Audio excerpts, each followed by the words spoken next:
नमस्कार मित्रों, जय माता दी। मेरे इस YouTube चैनल पर आप सभी मित्रों का स्वागत है। जिन भाई और बहनों का वर्षगांठ हो उन्हें उनके वर्षगांठ की ढेरों शुभकामनाएं। जिन माता पिता भाई बहनों छोटे बच्चों का जन्म दिवस है उन्हें जन्म दिवस की ढेरों शुभकामनाएं। मेरे इस चैनल पर ऐसी ढेर सारी कहानियों को सुनने के लिए चैनल को लाइक, सब्सक्राइब एंड कमेंट करना ना भूलें। अमरपुर नगर में एक धनी व्यापारी रहता था। दूर दूर तक उसका व्यापार फैला हुआ था। नगर में उस व्यापारी का सभी लोग मान सम्मान करते थे। इतना सब कुछ होने पर भी व्यापारी अंतर्मन से बहुत दुखी था, क्योंकि उस व्यापारी का कोई पुत्र नहीं था।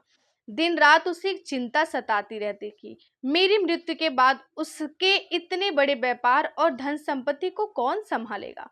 पुत्र पाने की इच्छा से वह व्यापारी प्रति सोमवार भगवान शिव की व्रत पूजा किया करता था। शयन काल को व्यापारी शिव मंदिर में जाकर भगवान शिव के सामने घी का दीपक जलाकर उनकी पूजा करता था। उस व्यापारी की भक्ति देखकर एक दिन पार्वती ने भगवान शिव से कहा, हे प्राणनाथ, यह व्यापारी आपका सच्चा भक्त है। कितने दिन से यह सोमवार का व्रत और पूजा नियमित रूप से कर रहा है। भगवान आप इस व्यापारी की मनोकामना अवश्य पूर्ण करें। भगवान शिव ने मुस्कुराते हुए कहा, हे पार्वती, इस संसार में सबको उसके कर्मों के अनुसार फल की प्राप्ति होती है। प्राणी जैसा कर्म करते हैं उन्हें वैसे ही फल की प्राप्ति होती है। इसके बावजूद पार्वती जी ने नहीं मानी। उन्होंने आग्रह करते हुए कहा, नहीं प्राणनाथ, आपको इस व्यापारी की इच्छा पूरी करनी पड़ेगी। यह आपका अनन्य भक्त है। प्रति सोमवार आपका विधि पूर्वक व्रत रखता है और पूजा अर्चना के बाद आपको भोग लगाकर एक समय भोजन ग्रहण करता है। आपको इससे पुत्र प्राप्ति का वरदान देना ही होगा। पार्वती के इतने आग्रह देखकर भगवान शिव ने कहा, तुम्हारे आग्रह पर मैं इस व्यापारी को पुत्र प्राप्ति का वरदान देता हूँ, लेकिन इसका पुत्र 16 वर्ष से अधिक जीवित नहीं रहेगा। उसी रात भगवान शिव ने स्वप्न में उस व्यापारी को दर्शन देकर उसे पुत्र प्राप्ति का वरदान दिया और उसके पुत्र के 16 वर्ष तक जीवित रहने की भगवान ने बात भी बताई। भगवान ने वरदान से व्यापारी को खुशी तो हुई, लेकिन पुत्र की अल्प आयु की चिंता ने उसे खुशी को नष्ट कर दिया। व्यापारी पहले की तरह सोमवार का विधि पूर्वक व्रत करता था। कुछ महीने पश्चात उसके घर अति सुंदर पुत्र उत्पन्न हुआ। पुत्र जन्म से व्यापारी के घर में खुशियां भर गई।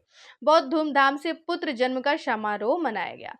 व्यापारी को पुत्र जन्म की अधिक खुशी नहीं हुई, क्योंकि उसे पुत्र के अल्प आयु के रहस्य का पता था। यह रहस्य घर में किसी को नहीं मालूम था। विद्वान ब्राह्मणों ने उस पुत्र का नाम अमर रखा। जब अमर 12 वर्ष का हुआ तो शिक्षा के लिए उसे वाराणसी भेजा गया। व्यापारी ने अमर की मामा दीपचंद को बुलाया और कहा कि अमर को शिक्षा प्राप्त करने के लिए बनारस छोड़ आओ। अमर अपने मामा के साथ दीक्षा प्राप्त करने के लिए चल दिया। रास्ते में जहां भी अमर और दीपचंद रात्रि विश्राम के लिए ठहरते, वहीं यज्ञ करते और ब्राह्मणों को भोजन कराते थे। लंबी यात्रा के बाद अमर और दीपचंद एक नगर में पहुंचे। उस नगर के राजा की कन्या के विवाह की खुशी में पूरे नगर को सजाया गया था। निश्चित समय पर बारात आ गई, लेकिन वर का पिता अपने बेटे की एक आंख से काने होने के कारण बहुत चिंतित था। उसे इस बात का भय सता रहा था कि राजा को इस बात का पता चलने पर कहीं वह विवाह से इनकार न कर दे, इससे उसकी बदनामी होगी। वर के पिता ने अमर को देखा तो उसने मस्तिष्क में एक विचार आया। उसने सोचा, क्यों ना इस लड़के को दूल्हा बनाकर राजकुमारी से विवाह करा दूं। विवाह के बाद उसको धन देकर विदा कर दूंगा और राजकुमारी को अपने नगर में ले जाऊंगा। वर के पिता ने इस संबंध में अमर और दीपचंद से बात की। दीपचंद ने धन मिलने की लालच में वर के पिता से बात को स्वीकार कर लिया। अमर को दूल्हे के वस्त्र पहनाकर राजकुमारी चंद्रिका से विवाह करा दिया गया। राजा ने बहुत सा धन देकर राजकुमारी को विदा किया। अमर जब लौट रहा था तो सच नहीं छिपा सका और उसने राजकुमारी की ओढ़नी पर लिख दिया, राजकुमारी चंद्रिका, तुम्हारा विवाह तो मेरे साथ हुआ था। मैं तो वाराणसी में शिक्षा प्राप्त करने जा रहा हूँ। अब तुम्हें जिस नवयुवक की पत्नी बनना पड़ेगा वह कान्हा है।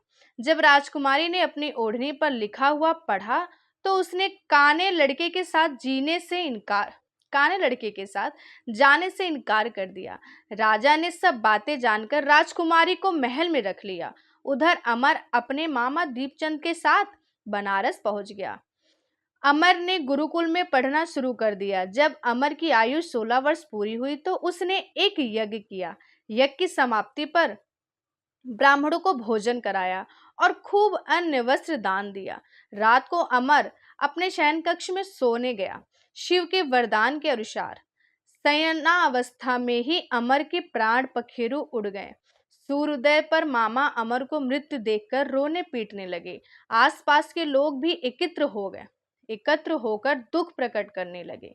मामा के रोने बिलाप करने के स्वर समीप से गुजरते हुए भगवान शिव और माता पार्वती भी सुने। पार्वती जी ने भगवान से कहा, प्राणनाथ, मुझसे इसका रोने का स्वर सहन नहीं हो रहा। आप इस व्यक्ति का कष्ट अवश्य दूर करें। भगवान शिव ने पार्वती जी के साथ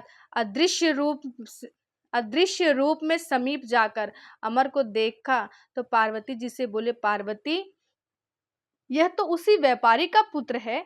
मैंने इसे 16 वर्ष की आयु का वरदान दिया था।